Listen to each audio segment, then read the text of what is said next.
My mom would be at all my sporting events. Let's say I was playing football, okay?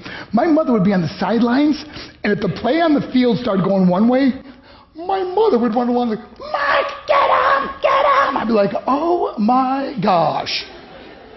I'd get in the huddle with the other guys. They go, Mark, is that your mother? I go, no, I never saw her before in my life. See, the greatest gift my mother ever gave me, she believed in me. I have overdosed on drugs on 3 occasions where I should have been dead. But I believe I was kept here for a reason. You show me your friends, I will show you your future. How do I know this?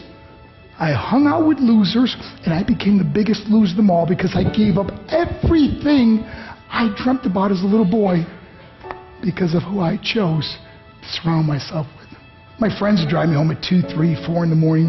We'd be drunk and high, laughing in the car. We'd pull up in front of my house in New York. They go, Mark, the light's on. I go, oh man, my mother's up. See, my mom wouldn't go to bed until she knew her son was still alive. I'd walk in, she'd say, hi Mark, how was your night? I go, it was good, Mom, I'm just going to go to bed. She goes, can I talk to you for a minute? I go, Mom, I'm tired, I'm just going to go to bed. She goes, Mark, I haven't seen you all day and all night. Can I please talk to you? I said, man, just leave me alone. You bug me. I'd slam my bedroom door on the one person who believed in me. I was on a worldwide tour and we were wrestling overseas in Japan. After my wrestling match, I went upstairs in my hotel room and I fell asleep. There was a knock at my door at 3 o'clock in the morning. I got out of bed and I looked through the safety window and I could see it was a Japanese promoter. So I opened the door and he said, Mark, you need to call home. There's been an emergency. I went and got on the hotel room phone. I called back to the United States and said, hey, what's going on? They said, Mark, I don't know how to tell you this. I said, just tell me what happened. All of a sudden I started crying. They go, Mark, I can't tell you. I said, just say it. They said, Mark, your mother died. I just threw the phone down. I ran out of my hotel room. I took the elevator to the lobby, and when the doors opened up, I just ran out into the street. I mean, there was no cars, there was no people. It was 3 o'clock in the morning. And I walked down the middle of a street in Hiroshima, Japan, and I remember looking up and just saying, Mom, I am so sorry. I flew home for her funeral, and I was so nervous to walk up to her casket, so I just stood way in the back.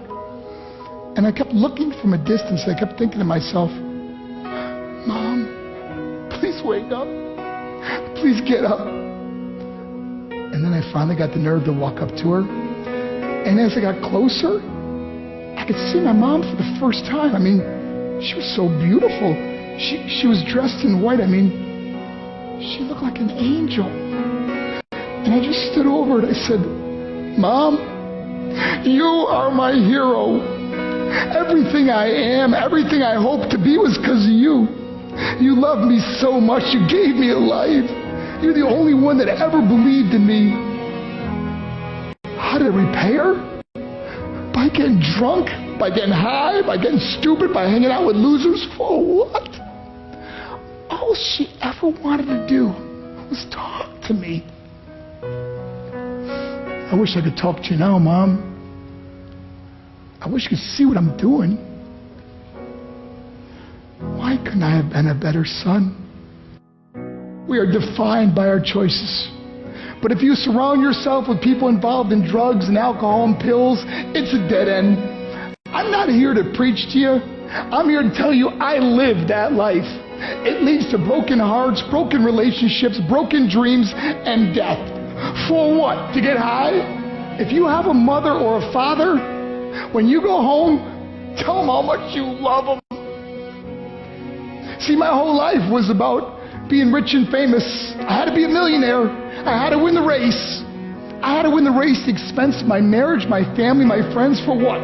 To be all alone in the world? I learned what is truly important, and that is how precious this gift of life is, and our families, and how quickly it can be taken away. See, I no longer live in time. I live in moments. See, it's not what's in your pocket that matters. It's what's in your heart that truly matters. Love. Love is just a word until somebody comes along and gives it meaning. You're the meaning.